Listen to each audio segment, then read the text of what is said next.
Hello नमस्कार। इस YouTube channel में आप सभी दोस्तों का हार्दिक स्वागत है। आई होप कि आप सब बहुत अच्छे होंगे और अपने अपकमिंग एग्जामिनेशन के लिए प्रिपरेशन कर रहे होंगे। तो गाइज, फर्स्ट ऑफ ऑल अच्छी गुड न्यूज़ है कि राजस्थान विद्युत विभाग में एक रिक्रूटमेंट आई है।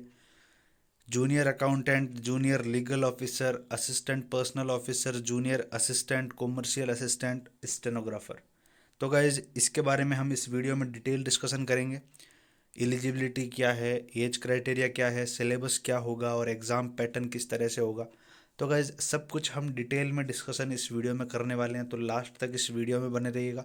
और जो भी कैंडिडेट्स चैनल पर पहली बार विजिट कर रहे हैं वो एक बार चैनल को सब्सक्राइब करके बेल आइकन को ज़रूर प्रेस कीजिएगा, ताकि इसी तरह की कुछ इंपॉर्टेंट वीडियोस की नोटिफिकेशन आपको सबसे पहले मिले। दोस्तों, N JEN junior chemist, informatics assistant, accounts officer और पर्सनल ऑफिसर के लिए ऑलरेडी मैं वीडियो क्रिएट कर चुका हूं। तो गाइज़, आप जाइए आई बटन में और एक बार वीडियो देखिए, काफ़ी इंपॉर्टेंट और हेल्पफुल वीडियो है।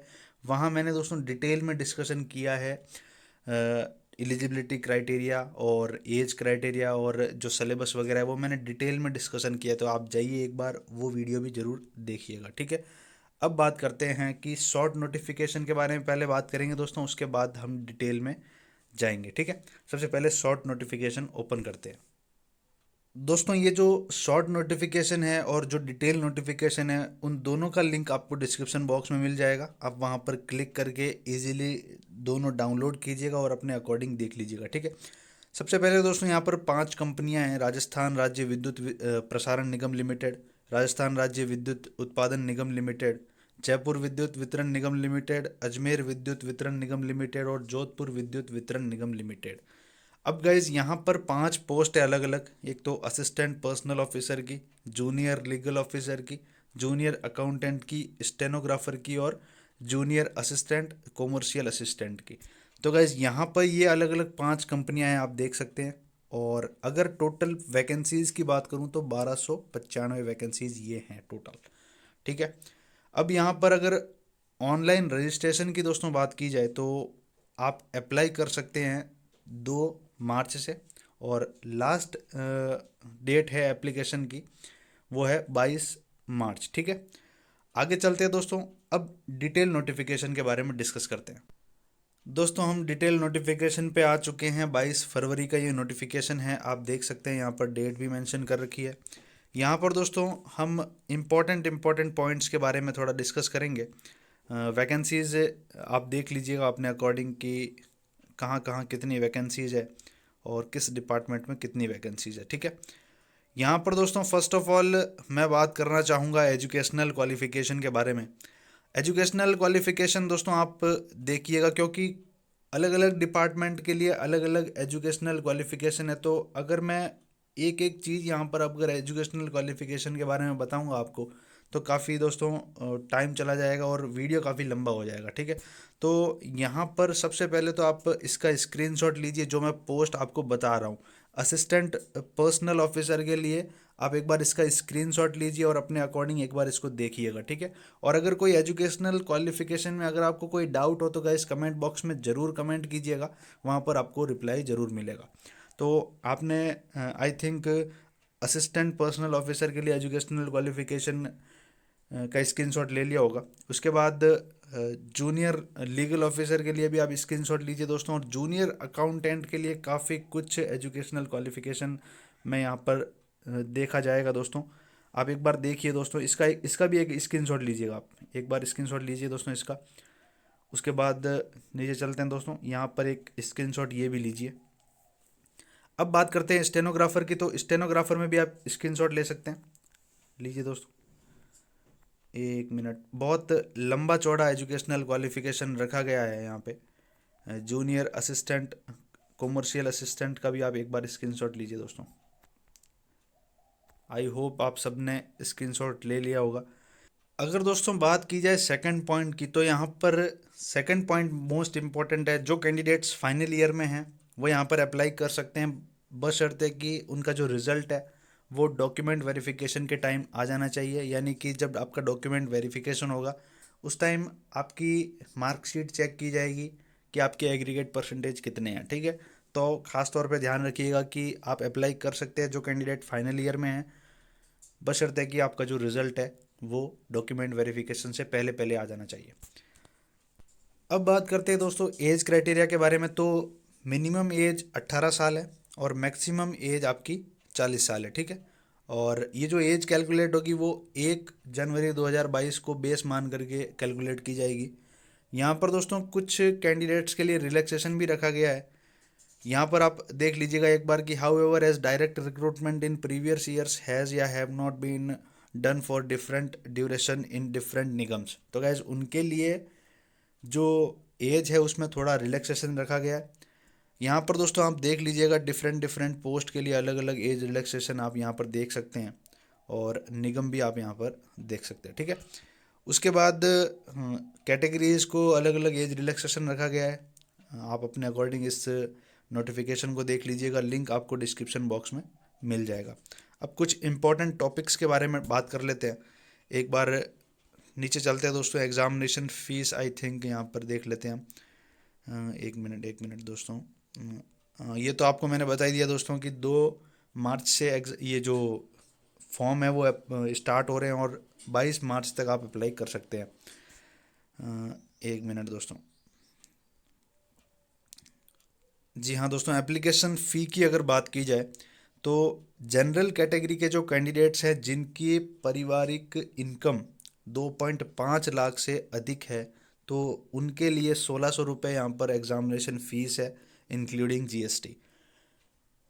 अदर कैटेगरीज और जनरल और ईडब्ल्यूएस के जो कैंडिडेट्स जिनकी एनुअल इनकम 2.5 लाख से कम है और other categories SC, ST, BC, MBC और पीडब्ल्यूबीडी कैंडिडेट्स, उनके लिए जो एप्लीकेशन फ़ी है वो 1400 रुपये है इंक्लूडिंग जीएसटी।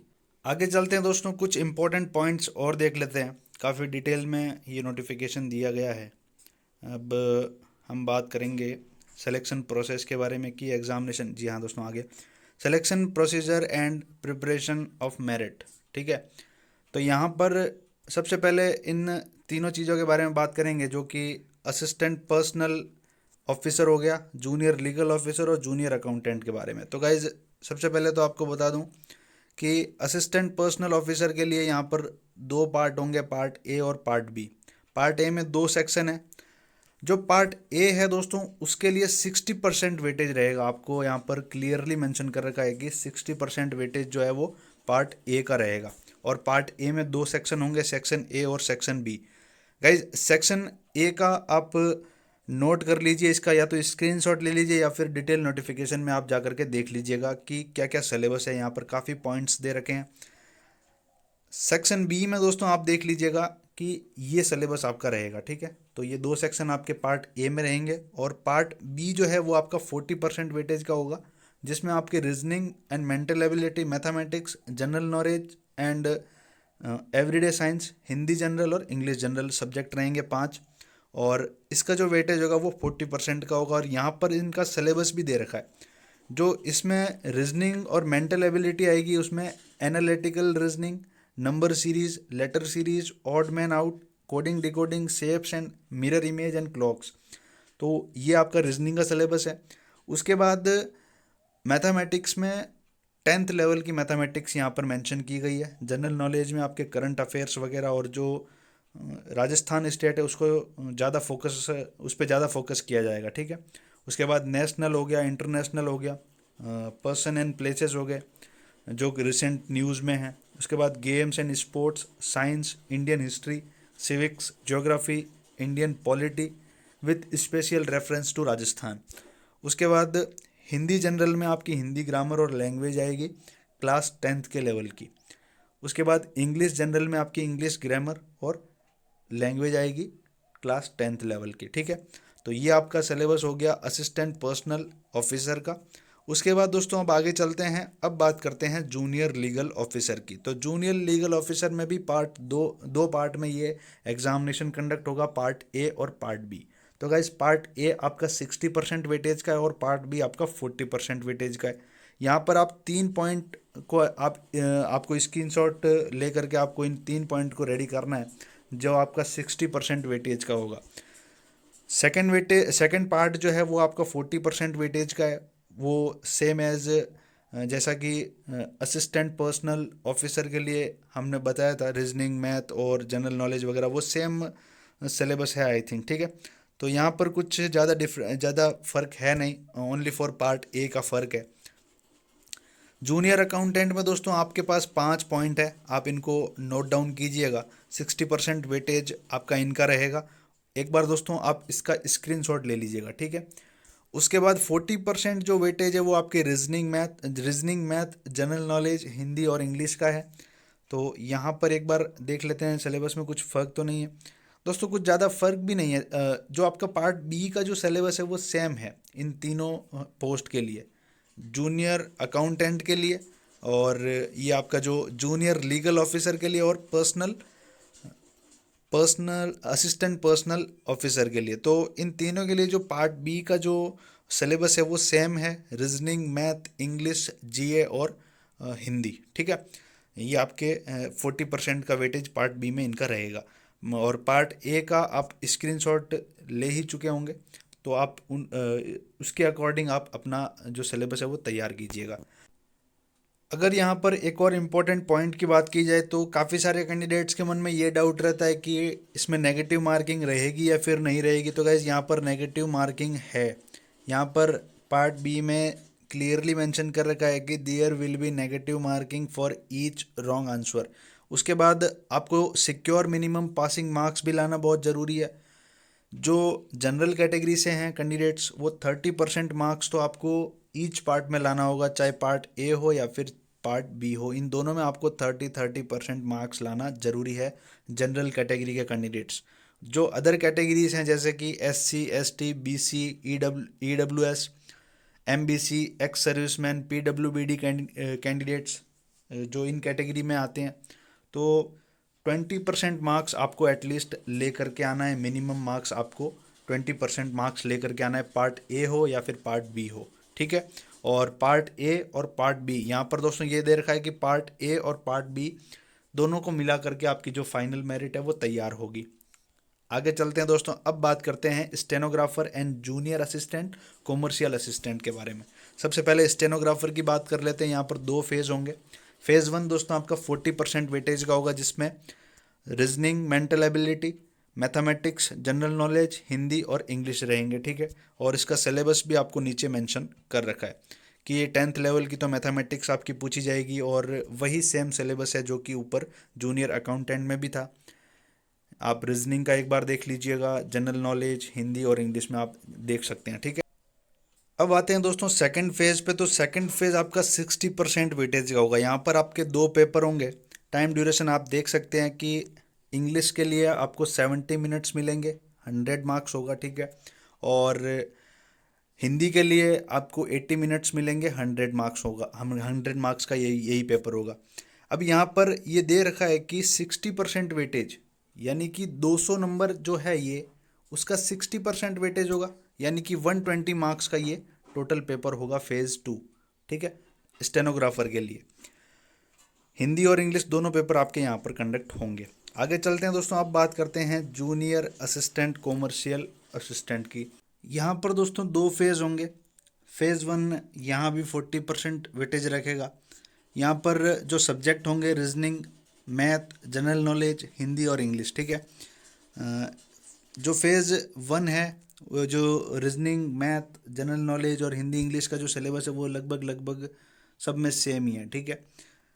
फेज़ 2 की अगर बात की जाए तो 60% वेटेज होगा आपका, और यहाँ पर आपकी टाइपिंग होगी, हिंदी की भी टाइपिंग होगी कंप्यूटर में, और इंग्लिश की भी टाइपिंग होगी। यहाँ पर दोस्तों दे रखा है कि स्पीड टेस्ट होगा 10 मिनट्स का 25 मार्क्स का, एफिशिएंसी टेस्ट होगा 10 मिनट्स का 25 मार्क्स का। इंग्लिश में भी वही सेम रहेगा, स्पीड टेस्ट रहेगा 10 मिनट्स का 25 मार्क्स का, एफिशिएंसी टेस्ट रहेगा आपका 10 मिनट्स का 25 मार्क्स का। यहाँ पर एक और इम्पॉर्टेंट चीज़ रहेगी कि यहाँ पर नेगेटिव मार्किंग है या फिर नहीं। तो गाइज यहाँ पर भी नेगेटिव मार्किंग है, और यहाँ पर भी आपको मिनिमम सिक्योर पासिंग मार्क्स लाना ज़रूरी है, चाहे जनरल है, चाहे SC हो, ST हो, BC हो, EWBC हो। जनरल कैटेगरी के लिए दोस्तों 30% मार्क्स आपको लाना ही लाना है। और जो candidates SC ST BC EWS MBC ex serviceman PWBD candidates हैं उनको 20% मिनिमम मार्क्स लाना ही लाना है, ठीक है। और यहाँ पर दोस्तों काफ़ी सारे कैंडिडेट्स के मन में ये डाउट है कि क्या यहाँ पर इंटरव्यू कंडक्ट होगा, तो गाइज यहाँ पर ये भी मेंशन कर रखा है कि there shall be no interview, तो यहाँ पर इंटरव्यू नहीं होने वाला है। फेज़ 1 और फेज़ 2 दोनों के मिला करके आपके जो फाइनल मेरिट है वो बनने वाली है, ठीक है। और यहाँ पर आई थिंक नीचे कुछ ज़्यादा इम्पोर्टेंट है नहीं दोस्तों, एक बार नीचे विजिट कर लेते हैं थोड़ा सा। जी हाँ दोस्तों, एग्जामिनेशन सेंटर का एक बार आप देख लीजिएगा। एग्जामिनेशन सेंटर में आपको स्टेट दे रखा है, राजस्थान में सिटीज़ दे रखी हैं, ये सिटीज़ आप देख सकते हैं एक बार। आबू रोड, अजमेर, अलवर, बीकानेर, जयपुर, जोधपुर, कोटा, सीकर, श्रीगंगानगर और उदयपुर। दिल्ली एनसीआर में जो सिटीज़ हैं वो दिल्ली, फरीदाबाद, गाज़ियाबाद, ग्रेटर नोएडा, नोएडा और गुड़गांव, ठीक है। पंजाब में बठिंडा और संगरूर। यहाँ पर दोस्तों गुजरात में अहमदाबाद, गांधीनगर, महसाणा, आनंद, राजकोट और वडोदरा। महाराष्ट्र में मुंबई, नवी मुंबई, नागपुर और मध्य प्रदेश में भोपाल, ग्वालियर, इंदौर और उज्जैन। तो गाइज़ ये एग्जामिनेशन सेंटर आपको दिए जाएंगे, ठीक है। तो गाइज़ आज के वीडियो में सिर्फ इतना ही दोस्तों, मिलते हैं नेक्स्ट वीडियो में। और अगर वीडियो अच्छा लगा हो तो गाइज़ वीडियो को लाइक कीजिएगा, और इस एडवर्टीजमेंट से रिलेटेड कोई भी डाउट हो तो गाइज़ कमेंट बॉक्स में कमेंट जरूर कीजिएगा, वहाँ पर आपको रिप्लाई जरूर मिलेगा, ठीक है। आज के वीडियो में दोस्तों सिर्फ इतना ही, मिलते हैं नेक्स्ट वीडियो में, तब तक के लिए जय हिंद, जय Bharat, have a nice day दोस्तों।